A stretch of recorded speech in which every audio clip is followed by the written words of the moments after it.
Medical మరియు health care రంగంలో bright future కోసం వెతుకుతున్నారా? అయితే అరోరా అందిస్తున్న best paramedical and allied health sciences courses లో జాయిన్ అవ్వండి. దుబాయ్ అనగానే it's tourist more than anything. Tourist వాళ్ళ దగ్గర ఆయిల్ లేదు, ఏం లేదు. ట్రేడింగ్ అండ్ టూరిజం అక్కడ చాలా. లోకంలో చాలామంది ఇప్పుడు అక్కడ వచ్చి పనిచేస్తున్నారు కూడా, ఎక్స్పాట్రియేట్స్, ఎందుకంటే ట్యాక్స్ లేదు. So that's a big attraction. And Sharjah కానీ దుబాయ్ కానీ వీళ్ళొక రీసెర్చ్ అండ్ ఎడ్యుకేషనల్ బేస్గా తయారు చేస్తున్నారు. వాళ్ళ రాజధాని అబుదాబి ఉండొచ్చు, ఎమిరేట్స్ది, కానీ అట్ ద సేమ్ టైం ఈ దుబాయ్ ఇస్ చాలా మటుకు ఒక టూరిస్ట్ డెస్టినేషన్గా. అది బుర్జ్ ఖలీఫా ఉండొచ్చు, దుబాయ్ షాపింగ్ మాల్ ఉండొచ్చు, బ్యాబ్స్ స్వామినారాయణ మందిర్ ఉండొచ్చు అబుదాబిలో. చాలా మటుకు వాళ్ళ టూరిజమే తిరుగుతుంది దాని చుట్టుపక్కలంతా. అట్లాంటి ప్లేస్లో దుబాయ్ మీద ఎందుకు అటాక్ చేశారు? ఫస్ట్ వీళ్ళు అటాక్ చేసింది దుబాయ్ ఎయిర్పోర్ట్ మీద, విచ్ ఇస్ అబ్సల్యూట్లీ షాక్ అయిపోయారు అందరు. ఎందుకంటే లోకంలో one of the largest airports in the world is Dubai. Okay, అది కూడా ఒక ట్రాన్సిట్ డెస్టినేషన్గా వాడుకుంటారు చాలామంది. అక్కడి నుంచి మన వైపు నుంచి చాలా మటుకు ఇండియన్ సిటీస్ నుంచి దుబాయ్కి వస్తారు. దుబాయ్ నుంచి మళ్ళీ అది యూకే కానీ యూఎస్ కానీ అక్కడి నుంచి ఫ్లైట్స్ తీసుకుంటారు, జర్మనీకి కూడా. ఇదెందుకు జరిగింది? ఎందుకంటే ఇప్పుడు ఇరాన్ ఒక రీజనింగ్ ఏంటంటే, ఇరాన్ వాళ్ళ రీజిమ్ లేదు ఇప్పుడు. వాళ్ళ హెడ్ ఆఫ్ సుప్రీం లీడర్ పోయారు, 40 కమాండర్లు పోయారు. వాళ్ళ దగ్గర ఉన్న అంతా సెకండ్ లెవెల్ కమాండర్స్ ఉన్నారు ఇప్పుడు. వాళ్ళు నిర్ణయం తీసుకుంటున్నారు ఇప్పుడు. పాసిబ్లీ వీళ్ళు రాసి పెట్టుంటారు ముందే, నేను పోతే కూడా చేయాలని చెప్పేసి. ఏంటంటే ఎకనామిక్ అసెట్స్ని కొట్టండి. ద సేమ్ టైం యుఎస్ వాళ్ళ బేస్, ప్రతి దేశంలో ఒక బేస్ ఉంటుంది యుఎస్కి, వెస్ట్ ఏషియాలో.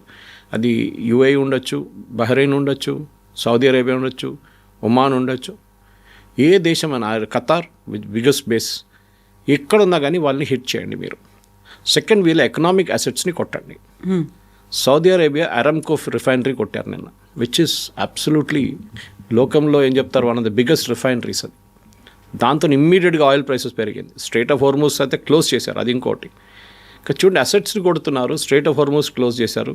అది కాకుండా బహ్రెయిన్ వైపు యుఎస్ 7th ఫ్లీట్ని కొట్టారు. బహ్రెయిన్లో ఉన్న సివిలియన్స్ బిల్డింగ్ని కూడా కొడుతున్నారు. నేను ఒమాన్ అనే రాజ్యం వాళ్ళది పీస్ టాక్స్ నడిపిస్తున్న వాళ్ళే. మా బ్రదర్ ఒమాన్ ఉంటాడు, ఆయన అన్నాడు మన మీద ఎవరు దాడి చేయరని చెప్పారు. గంట సేపు తర్వాత ఆడే మెసేజ్ నాకు పెట్టాడు, బాంబు పడ్డది ఇక్కడ కూడా అని చెప్పి. ఎప్పుడు అనుకోలేదు వాళ్ళు ఏమనుకున్నారంటే మేము చాలా సేఫ్గా ఉంటాం, మమ్మల్ని మేమే నెగోషియేట్ చేస్తున్నాం వీళ్ళ వైపు నుంచి, మా మీద అందుకు బాంబు వేస్తాం. వాళ్ళ మీద కూడా వేసారు తీసుకొచ్చి. సో ఇదొక ప్రాబ్లం వస్తుంది. ఇరాన్ 2 రీజన్స్ ఉండొచ్చు కవిత గారు దీంట్లో. ఒకటి, ఇరాన్ ఏం చెప్తున్నా అంటే, మేము వీ విల్ నాట్ సరెండర్. మా దగ్గర ఉన్న బ్యాలిస్టిక్ టెక్నాలజీ మీరేదో చాలా చిన్న పిల్లల దగ్గర దివాళీ పటాకలాగా అనుకున్నారు, కాదు. We can really use it our Advent. Drone and ballistic drone వాడారు సౌదీ అరేబియా రిఫైనరీ మీద. పామ్ జుమేరా మీద అటాక్ చేశారు దుబాయ్లో. అది ఆలోచించి, that again is a land mark. World's richest people అక్కడ ఉంటారు, డబ్బులు ఉన్న వాళ్ళు, వాళ్ళ మీద దాడి చేశారు. సో ఇదొక షాక్ అనమాట గల్ఫ్ కంట్రీస్ కూడా. వాళ్ళు మొన్నదాకా ఏమనుకున్నారంటే, దట్ మా మీద దాడి చేయరు, మ్యాక్సిమం అమెరికన్ బేసెస్ మీద దాడి చేస్తారు, అది వాళ్ళు చూసుకుంటారు, మా మీద చేయరు అనుకున్నారు. ఈవెన్ 12 Day వార్లో అప్పుడు జరిగినప్పుడు 6 months ముందు అప్పుడు చూసారు మీరు, అప్పుడు డైరెక్ట్ ఖతార్ మీద వాళ్ళు దాడి చేశారు. కానీ Qatar air force base, US air force మీద దాడి చేశారు, ఖతార్ మీద. అది కూడా చెప్పి చేశారు వాళ్ళు, మేము పంపిస్తున్నాం డ్రోన్లు అని చెప్పేసి. ఇది అట్లా కాదు. ఇది ఇప్పుడు ఇవాళ పొద్దున American embassy Riyadh, Saudi Arabian capital ఉన్న అమెరికన్ ఎంబసీని కొట్టారు, రెండు డ్రోన్లతో కొట్టారు. అంటే మనం అనుకున్నాం ఇది వీళ్ళ దగ్గర అసలు బేసిక్ టెక్నాలజీ కూడా లేదనుకుని. నాకు డౌట్ ఏమొస్తుందంటే, బహుశా వీళ్ళకి చైనా దగ్గర నుంచి హెల్ప్ వస్తుందని యుఎస్ ఇంటెలిజెన్స్ ఇప్పుడు చెప్తున్నారు. చైనా మాత్రం సైలెంట్గా ఉంది, ఎందుకంటే వీళ్ళ దగ్గర శాటిలైట్స్ లేవు. ఈ డ్రోన్స్ని గైడ్ చేయడానికి, ఈ మిసైల్స్ని గైడ్ చేయడానికి మీకు శాటిలైట్ టెక్నాలజీ చాలా పనికి వస్తుంది. ఇదేదో జీపీఎస్ కోఆర్డినేట్ చేసి పంపించడం కాదు, ఉంటుంది దాంట్లో, కానీ that can always go wrong. ఇది శాటిలైట్ ఇమేజరీ వీళ్ళకి ఎక్కడి నుంచి, పాకిస్తాన్ మీరు గుర్తుపెట్టిన ఆపరేషన్ సింధు టైంలో పాకిస్తాన్ని హెల్ప్ చేసిన దేశం China. Real time intelligence, satellite intelligence ఇచ్చారు వాళ్ళకి. మన ఎయిర్ ఫోర్స్ బేస్లు కానివ్వండి, మన మిసైల్ సిస్టమ్స్ కానీ, మన S-400 ఎక్కడ ఉందని పాకిస్తాన్కి చెప్పింది చైనా. సో డెఫినెట్గా ఒక డౌట్ ఉంది ఇప్పుడు యూఎస్ ఇండియా. కానీ ఇప్పుడు వాళ్ళు చైనాతో ఇప్పుడు డీల్ చేస్తలేరు, పక్కన పెట్టారు వాళ్ళు. ద ఇమీడియట్ కన్సర్న్ అంటే ట్రంప్కి ఈ యుద్ధం ఎన్ని రోజులు ఉంటుందో అని. ఎందుకంటే ఫస్ట్ టైం 2 సెనారియోస్ ఉన్నాయి కవిత. ఒకటి, గల్ఫ్ స్టేట్ అందరు కోపం వచ్చి అందరు కలిసి ఇరాన్ని కొడతారు. యుఎస్, ఇజ్రాయెల్ ఎనీవే కొడుతున్నారు, కానీ గల్ఫ్ స్టేట్ కూడా ఏమంటారు, చాలా అయిపోయింది, బోత్ హోగ్యా, చలో అవి మేము కూడా దిగుతామని చెప్పి వాళ్ళు కూడా దిగుతారు. మీరు ఇజ్రాయెల్ మీద దాడి చేయండి, మీరు యూఎస్ మీద దాడి చేయండి, మా మీద ఎందుకు చేస్తున్నారు, మా ప్రజల మీద ఎందుకు చేస్తున్నారు? ఇన్ఫ్యాక్ట్ మా ఊరు నుంచి ఒక ఆయన మొన్న బయటకు వచ్చి నిలబడితే ఆయన మీద ఒక డ్రోన్ పీస్ వచ్చి పడ్డది. ఈ lost his leg from my home town.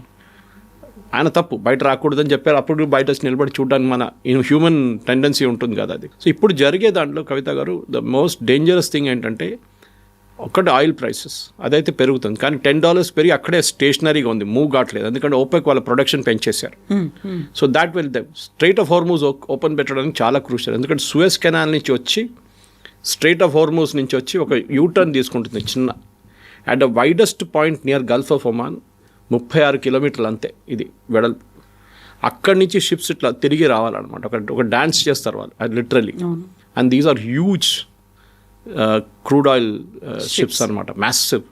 వీళ్ళని ఆపారనుకోండి, ఇది మొన్ననే ఒకటి ఫైర్ చేశారు ఒమాన్ దగ్గర, దాని మీద స్టిల్ ఆన్ ఫైర్ యాక్చువల్లీ ఆ షిప్. మొత్తం ఆగిపోతే గల్ఫ్లో నుంచి బయటకు వచ్చే 20% టోటల్ పెట్రోలియం ప్రోడక్ట్స్ ఆగిపోతుంది, గ్యాస్ అండ్ పెట్రోలియం రెండు. నిన్న మీరు గుర్తుపెట్టుకోండి, నిన్న Qatar has announce suspension of gas. Immediately యూరోప్లో దాని ఎర్త్క్వేక్ వచ్చింది ఇమ్మీడియట్గా ఇంపాక్ట్. ఎందుకంటే యూఎస్ చాలా మటుకు రష్యన్ గ్యాస్ ఆపిన తర్వాత ఖతార్ మీద డిపెండెంట్గా ఉన్నారు, కొంచెం సౌదీ అరేబియా మీద కూడా. కానీ Qatar is the largest producer, Iran is the second largest producer.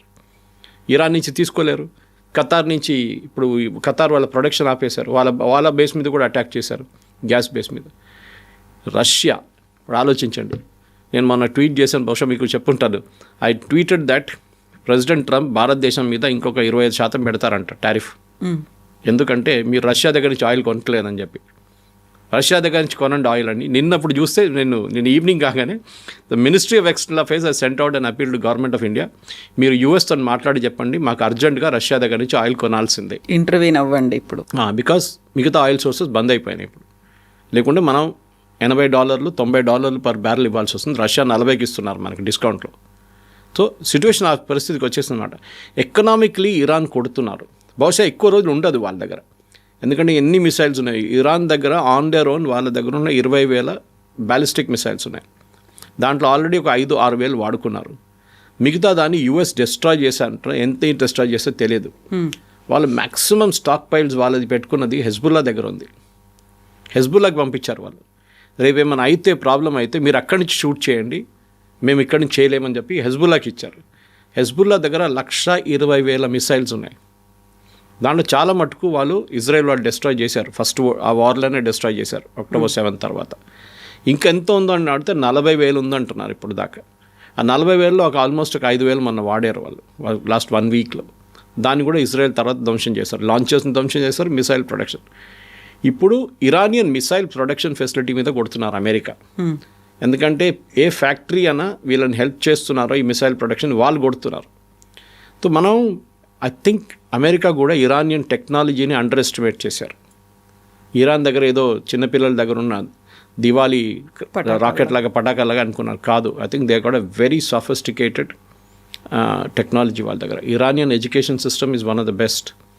వాళ్ళ మెడిసిన్, ఇంజనీరింగ్, లైఫ్ సైన్సెస్ చాలా మంచిది వాళ్ళది. And I think they really వాళ్ళు వాడుకున్నారు ఆ టెక్నాలజీని. టర్కీ దగ్గర నుంచి ఏమైనా నేర్చుకున్నారా, చైనా దగ్గర నుంచి టెక్నాలజీ తీసుకున్నారు? Yes, possible. చైనా దగ్గర నుంచి డెఫినెట్ తీసుకొని ఉంటారు. రష్యా వైపు నుంచి ఎక్కువ తీసుకోలేదు, ఎందుకంటే రష్యా దగ్గర ఇప్పుడు లేదు, they don't have any stock piles.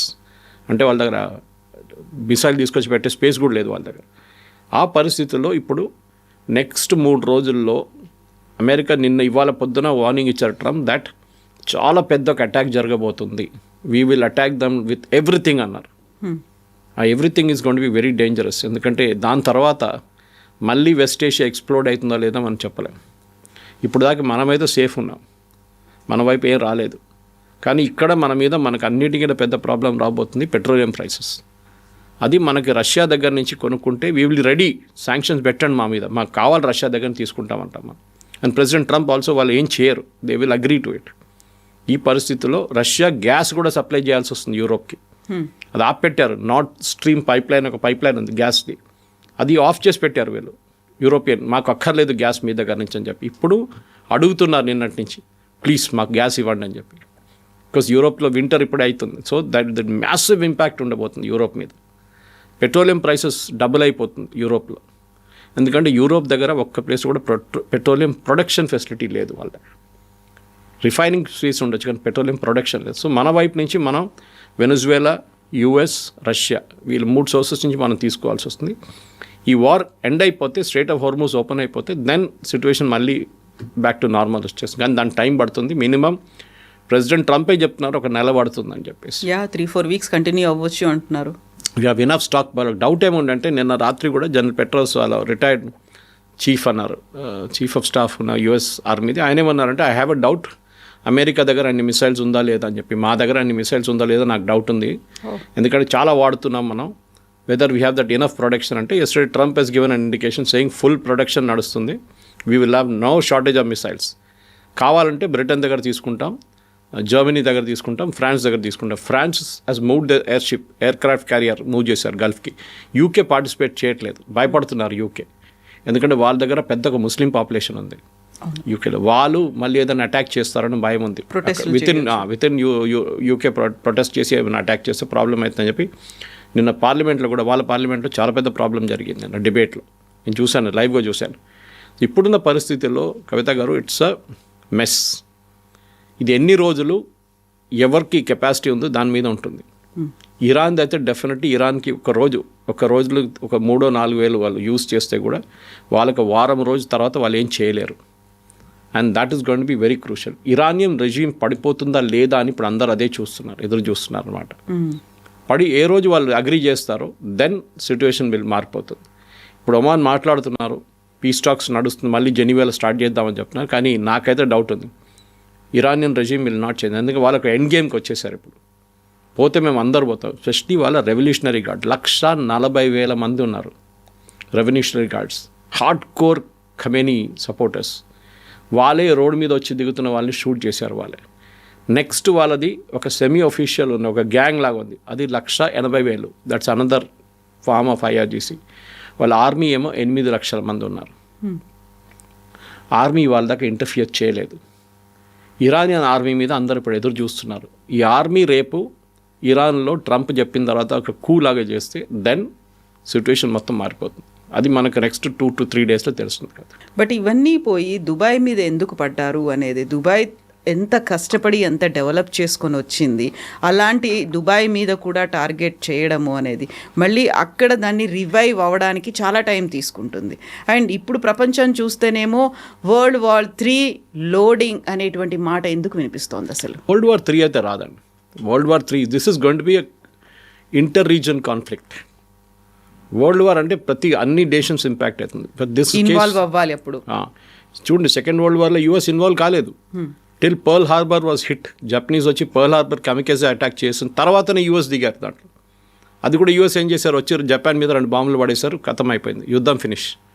అప్పుడు దాకా వాళ్ళు జర్మనీ కొట్టుకుంటున్నారా, సోవియట్ యూనియన్ కొట్టుకుంటున్నారా, జర్మనీ వెళ్ళి గ్రీన్లాండ్ ఆక్యుపై చేసుకుంటారా, డెన్మార్క్ ఆక్యుపై చేసుకుంటారా, స్పెయిన్ ఆక్యుపై చేసుకుంటారా, వాళ్ళు చూడలేదు. They are not bothered Americans. So third world war అనేది ఇట్స్ ఓన్లీ ఒక టర్మ్ అది. కానీ ఇప్పుడు జరుగుతుంది ఏంటంటే మనం ఎవరి గురించి మాట్లాడలేము. రష్యా యుక్రెయిన్ వార్ ఏమైంది కవిత గారు? ట్రంప్ ఏమన్నారు, నేను ప్రతి దేశాన్ని ఎక్కడెక్కడ యుద్ధాలు ఉన్నా నేనే ఆపుతున్నానని చెప్పిన ట్రంప్ ఆయన ఇప్పుడు యుద్ధంలో దిగారు. రీసెంట్గా 4th year కూడా కంప్లీట్ చేసుకుంది. అక్కడ పాకిస్తాన్, ఆఫ్ఘనిస్తాన్ కొట్టుకుంటున్నారు. పొద్దున ఒక మీమ్ చూశాను, మన ఇండియాలో ఏం చేస్తున్నారంటే మనం 3rd కా 4th కింద హోలీ అని కొట్టుకుంటున్నామంట. మన వార్ అదే ఉందంట. మనకి ఇంటర్నల్గా ఉన్నాయి ఇంటర్నల్ వార్లు 3rd కుందా 4th కుందా హోలీ అని చెప్పి కొట్టుకుంటున్నారు. అది మన వార్ అన్నమాట. సో మనం వీఆర్ లక్కీ. మీరు ఆలోచించండి, ప్రతి దేశం ఈజ్ ఆన్ ద ఎడ్జ్. ఆ రీజన్ నుంచి మన పక్కన ఉన్న భారతదేశం ఎక్కువ దూరం లేవు మనం. Oman and all is very close. మనకి ఒక మిసైల్ ఫైర్ చేస్తే రేపు Iran it can even land in India.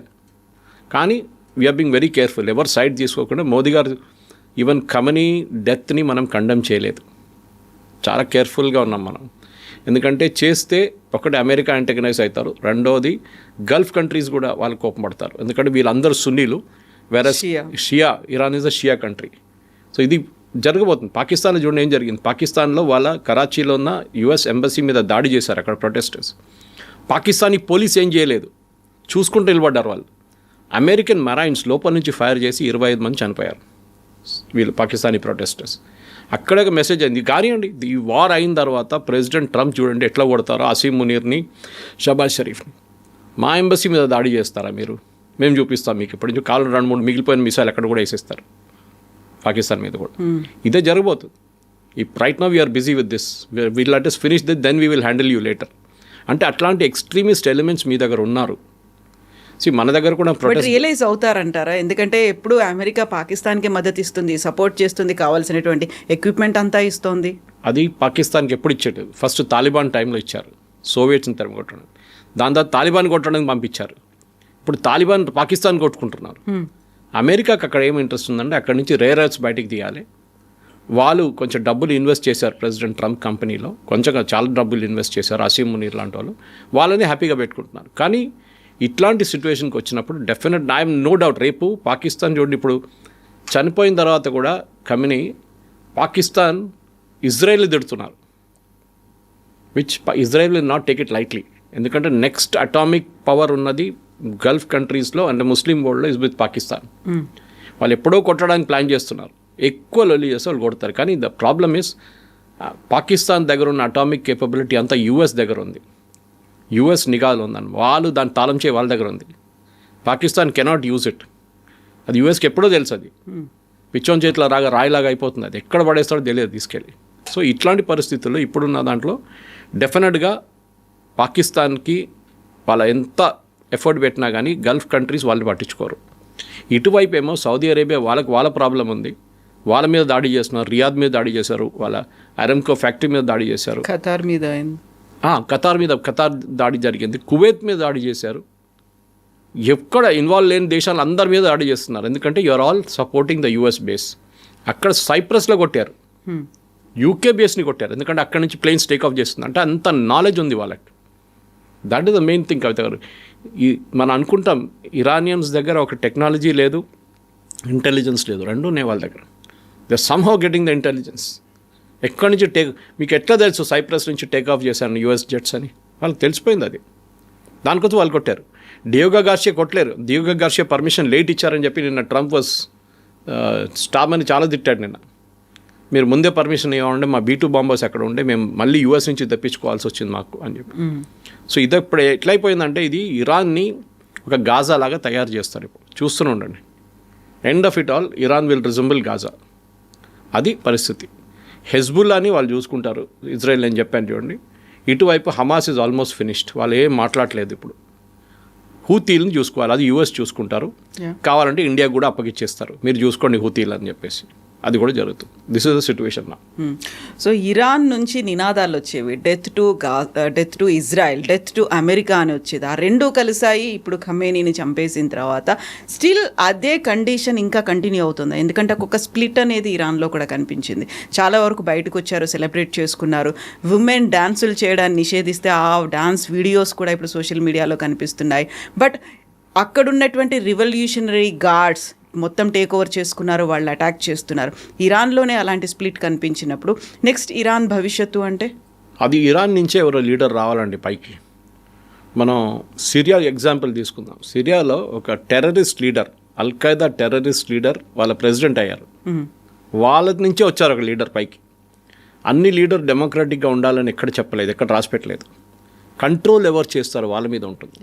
మీ దగ్గర 1,00,000 మంది ఉన్నారు, మీరు కంట్రోల్ చేయగలరా మీ కంట్రీని? లేకుంటే సివిల్ వార్ అయిపోతుంది.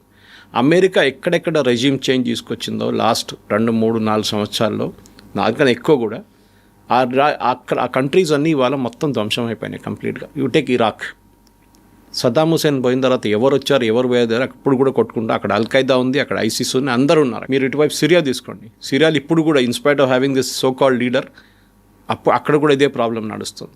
అమెరికా సిరియాలో వచ్చి బాంబ్ చేస్తున్నారు ఇప్పుడు కావాలి. అటువైపు మీరు యూ టేక్ ఇరాక్ అయిపోయింది. ఆఫ్ఘనిస్తాన్ పరిస్థితి చూడండి, అదే సంగతి. లిబియా సేమ్, అక్కడ సివిల్ వార్ నడుస్తుంది ఇప్పుడు కూడా. సో అమెరికా ఎక్కడెక్కడ వెళ్ళారో, ఎక్కడెక్కడ రెజ్యూమ్ చేంజ్ చేశారో అక్కడ స్టెబిలిటీ ఎప్పుడు రాలేదు. మీరు బంగ్లాదేశ్ చూశారు, మీరు బంగ్లాదేశ్లో కూడా చాలా రోజులు ప్రాబ్లం ఉండే, అక్కడ కూడా. నేపాల్లో ప్రాబ్లం జరిగింది. ఎక్కడెక్కడ వీళ్ళు ట్రై చేశారో ఎక్కడ సక్సీడ్ కావట్లేదు. చేశారు కానీ రెజ్యూమ్ మార్చారు. కానీ మీకు ఇవాళ మీ దగ్గర లిబియన్ ప్రెసిడెంట్ పేరు అడిగితే మీకు తెలియదు. You would have known Gaddafi. Iraq president పేరు అడిగితే మీకు తెలియదు, నాకు కూడా తెలియదు. It would have been Saddam Hussein అంటుండే మనం. లేరు ఇప్పుడు. Everybody is gone. మీరు ఒక రెజ్యూమ్ చేంజ్ తీసుకొచ్చినప్పుడు వాళ్ళు రీప్లేస్ ఎవరు చేస్తారు, అది చాలా ఇంపార్టెంట్ ఉంటుంది.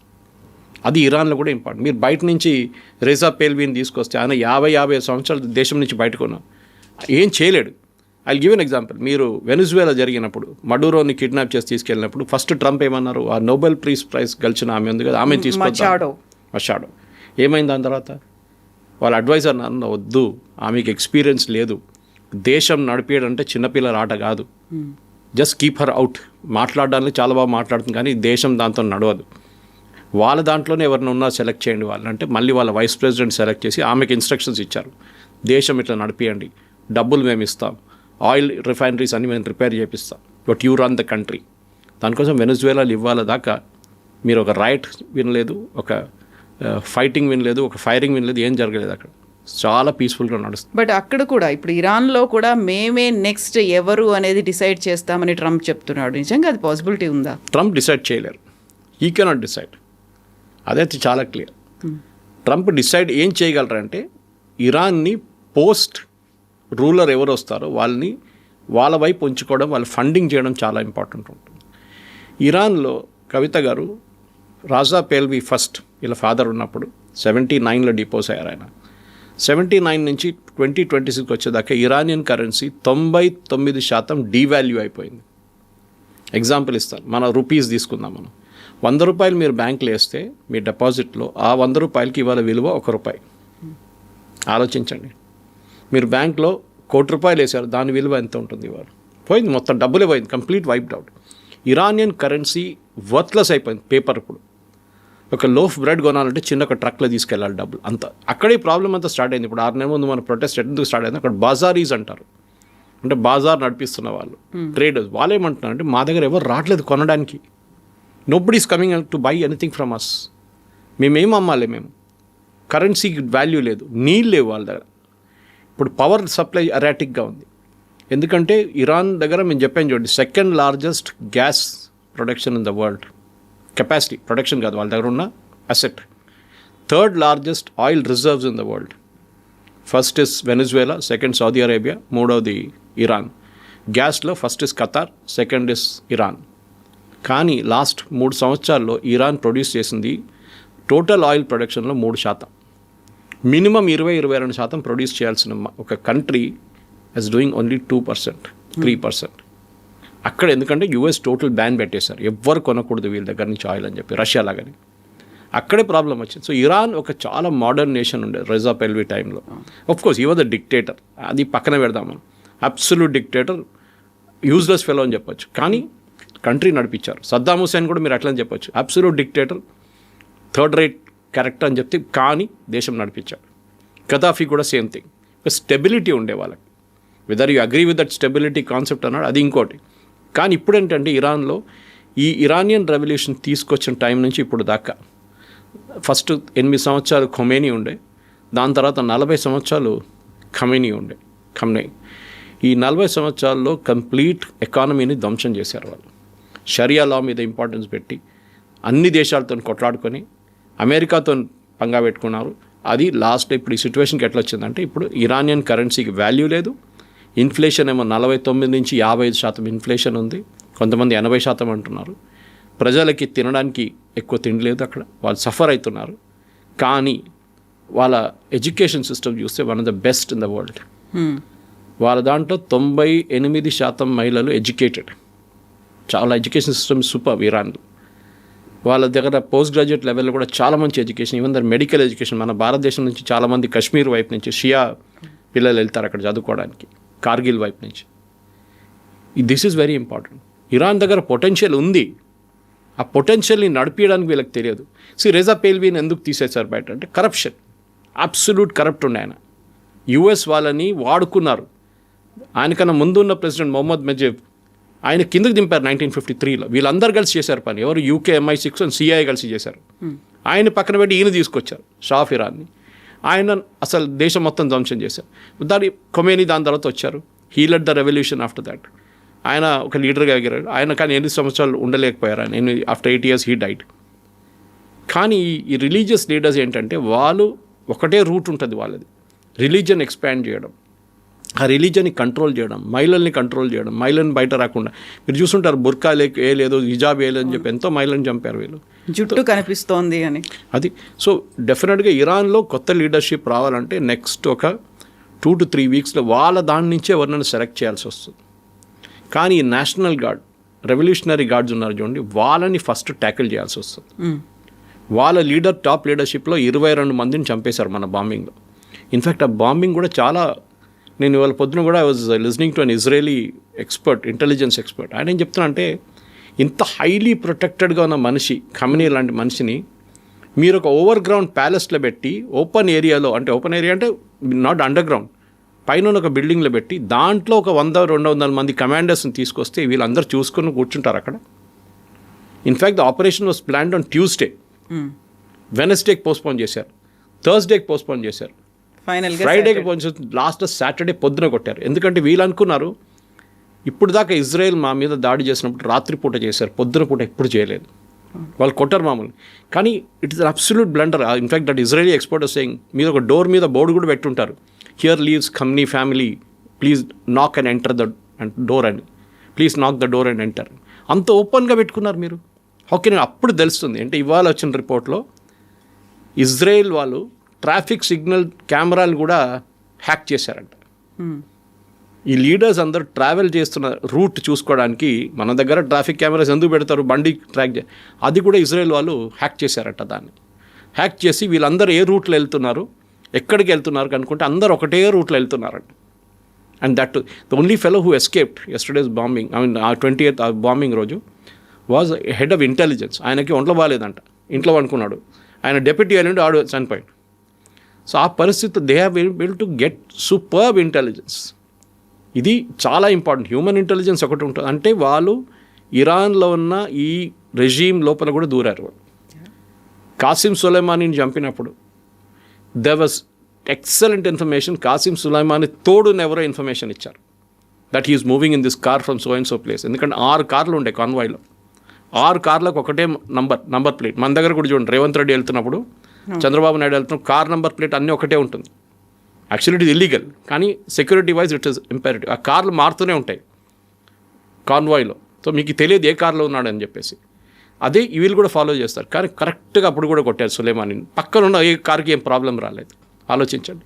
సో ఇజ్రాయలీ ఇంటెలిజెన్స్ ఆ రోజు జరిగిన దాడిలో చాలా క్లియర్గా, కానీ వీళ్ళు చేసిన అన్నిటికంటే పెద్ద బ్లండర్, అండర్ గ్రౌండ్ బంకర్లో మీటింగ్ పెట్టకుండా మీరు ఒక ఓపెన్, అంటే ఒక ప్యాలెస్లో మీటింగ్ పెట్టి చాలా ఓపెన్గా ఇజ్రాయెల్ చెప్పారు మీరు రావచ్చు కొట్టచ్చు మమ్మల్ని అని చెప్పి, వీఆర్ రెడీ అన్నట్టుగా. But I think that is a blunder, underestimating Israel, are they were plain stupid Iranians. ఎందుకు చేశారో అర్థం కావట్లేదు ఇప్పుడు కూడా. అది హైలీ ప్రొటెక్టెడ్ మనిషి. ఈయనని లాస్ట్ టైం 6 నెలల ముందు అటాక్ జరిగినప్పుడు కవిత గారు, దేవర్ రిపోర్ట్స్, ఇంటెలిజెన్స్ రిపోర్ట్స్ చాలా క్లియర్గా ఏం చెప్పారంటే they had him in the range. Khamenei ఉన్నారంట రేంజ్, కొట్టమంటారా? అప్పుడు యుఎస్ ప్రెసిడెంట్ ట్రంప్ చెప్పారంటే ఇప్పుడు వద్దు, కొడితే ఇది పెద్ద ప్రాబ్లం అవుతుంది. So Israel backed out. But Israel convince చేసింది మళ్ళీ ఇప్పుడు. న్యాచురల్లీ, బికాజ్ వాళ్ళు ఇప్పుడు నిన్న ఒక యూట్యూబ్ ఛానల్లో ఆర్గ్యూ చేస్తున్నారు, మన ఛానలే అనుకుంటాను, మరి ఇంకా ఏదో ఛానల్ గుర్తులేదు. నేను ప్యూరిటీ గురించి మాట్లాడుతున్నాను, యురేనియం ప్యూరిటీ. ఎగ్జాక్ట్లీ మన దగ్గర 20%, 30%, 60%, 80%. యాక్చువల్లీ 20% నుంచి మొదలు కావచ్చు. 20% మొదలైతే ఒక చిన్న క్రూడ్ బాంబ్ లాగా ఉంటుంది. మీరు ఎంత హై ప్యూరిటీకి వెళ్తారో అంత బాగుంటుంది వెపన్. అది చాలా ఇంపార్టెంట్. కానీ ఈ న్యూక్లియర్ వెపన్ ఎవరు వాడరు, అది ఒక థ్రెట్ లాగా వాడుకుంటారు అంతే. నా దగ్గర ఇది ఉంది చూడు, కిమ్ జాంగ్ ఉన్నట్లని ఉంటుంది, నా దగ్గర ఉంది, నా దగ్గర వస్తే నేను పేల్చేస్తాను అది. So nobody will go to him, అందరు దూరం ఉంటారు. ఇది అన్నమాట. అది రాకుండా చూడడానికి ఇజ్రాయెల్ జాబ్ ఉంది. 20% కూడా వాళ్ళు డర్టీ బాంబ్ అంటారు దాన్ని. మనం అమెరికాలో వాడారు అది ఒకసారి, డర్టీ బాంబ్, న్యూక్లియర్ బాంబ్, కానీ ఎక్స్ప్లోడ్ కాలేదు. అది టెర్రరిస్ట్ కొంతమంది ట్రై చేశారు. ఇప్పుడున్న పరిస్థితుల్లో డెఫినెట్గా నెక్స్ట్ లీడర్ అంటే ఏం జరుగుతుంది next 1 week itself is the big question. కానీ ఇప్పుడు ఏం చేయబోతున్నారంటే వాళ్ళ దగ్గర ఉన్న కంప్లీట్ మిసైల్ ప్రొడక్షన్ టెక్నాలజీని ధ్వంసం చేస్తారు యూఎస్ అండ్ ఇజ్రాయెల్. దాంతోపాటు వాళ్ళ దగ్గర మిగిలిపోయిన లీడర్షిప్ని వాళ్ళు కూడా కొడతారు. లాస్ట్లో ఇచ్చే ఆప్షన్ ఏంటంటే మీ దాంట్లో నుంచే ఒక మనిషిని సెలెక్ట్ చేసుకోండి, who will be our man. We'll then allow oil exports. మళ్ళీ ఇరాన్ పాత సిస్టమ్కి వెళ్ళిపోతుంది. ఇరాన్లో డబ్బులు మస్తుంటుంది, ఇరానియన్ ఎడ్యుకేషన్ సిస్టమ్ బాగుంటుంది, వాళ్ళ health care one of the best in the world. అది కూడా చాలా బాగా, ఇంకా ఎక్విప్మెంట్ ఇంకా రావచ్చు, బయట నుంచి మెడిసిన్స్ రావచ్చు. It become another very develop country. కానీ అది ఎవరు అంగీకరిస్తారో వాళ్ళ లోపల నుంచి ఎవరు అగ్రీ చేస్తారో అది చూడాల్సిందని. ఎప్పుడు అవుతుందో అనేది కూడా వారం లోపల 10 రోజులు అయిపోతుంది 100%. ఎందుకంటే దానికన్నా ఎక్కువ ఇరాన్ తట్టుకోలేరు. వాళ్ళ దగ్గర కెపాసిటీ లేదు. అది వీళ్ళందరూ కలిసి అటాక్ చేస్తున్నారు. ఇప్పుడు ఓన్లీ యూఎస్ అండ్ ఇజ్రాయెల్. రేపు I will not be surprise Kavitha గారు, Saudi Arabia, Kuwait, Bahrain, Qatar వీళ్ళందరూ కలిసి కొడితే కూడా ఐ వోంట్ బి సర్ప్రైజ్. ఖతార్లోనే కూర్చున్నారు ఈ లీడర్లు అందరూ. హమాస్ లీడర్ ఖతార్లో ఉన్నారు, అల్ఖాయిదా లీడర్స్ ఖతార్లో కూర్చున్నారు, ఈవెన్ ముస్లిం బ్రదర్హుడ్ లీడర్స్ అందరు ఖతార్లో ఉన్నారు.